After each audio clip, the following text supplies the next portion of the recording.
দেশের বিভিন্ন অঞ্চলে এখনো উদ্বেগজনক অবস্থায় রয়েছে হামের সংক্রমণ। সিলেটে গত 24 ঘন্টায় হামের উপসর্গ নিয়ে 48 জন হাসপাতালে ভর্তি হয়েছেন। বর্তমানে বিভিন্ন হাসপাতালে চিকিৎসাধীন রয়েছেন 273 জন।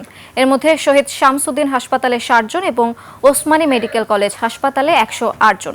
গত 24 ঘন্টায় কোনো মৃত্যু না হলেও এর আগের 3 দিনে 7 শিশুর মৃত্যু হয়েছে। এদিকে গাজীপুরে হামের সংক্রমণ নিয়ে আরও 11 শিশু হাসপাতালে ভর্তি হয়েছে।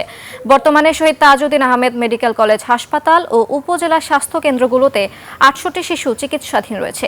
একই সময় সুস্থ হওয়া 6 শিশুকে হাসপাতাল থেকে ছাড়পত্র দেওয়া হয়েছে।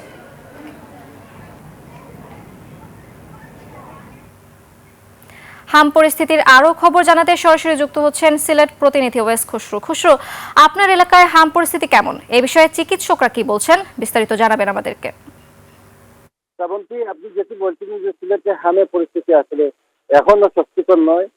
সিলেটে হামের মৃত্যু এবং রোগী দুটোই বাড়ছে।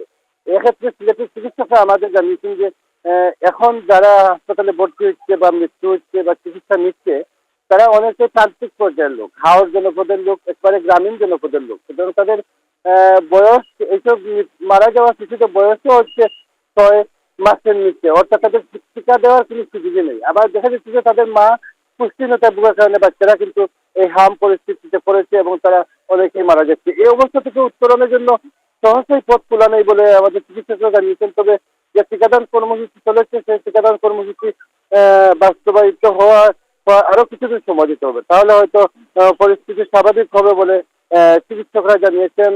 এই অবস্থায় আসলে সিলেটের, আমি যে হসপিটালে আছি, সিলেটের শহীদ শামসুদ্দিন হসপিটাল, এই হসপিটালে আসলে পিআইসিতে অনেক রোগী ভর্তি। পিআইসিতে এখন আসলে খুঁজে পাওয়া যায় না। পাশাপাশি উসমানী মেডিকেল কলেজ হাসপাতালেও একই অবস্থা, পিআইসিতে রোগী ভর্তির সংখ্যা বেশি। সুতরাং যেসব রোগীরা হাসপাতালে ভর্তি হচ্ছে তারা আসলে গুরুতর পর্যায়ে ভর্তি হচ্ছে এবং তাদের অনেকেরই পিআইসি প্রয়োজন। এই অবস্থায় পিআইসি সংকট থাকার কারণে বেশিরভাগ শিশু মারা যাচ্ছে বলে চিকিৎসকরা জানিয়েছেন। এক্ষেত্রে তারা সরকারি হাসপাতালের পাশাপাশি বেসরকারি হাসপাতালগুলোকে এই সেবা প্রদানের জন্য, পিআইসি এবং এসডিও সেবা প্রদানের জন্য তারা আহ্বান জানিয়েছেন। শ্রাবন্তী, এই ছিল সিলেটের হামের সর্বশেষ খবর।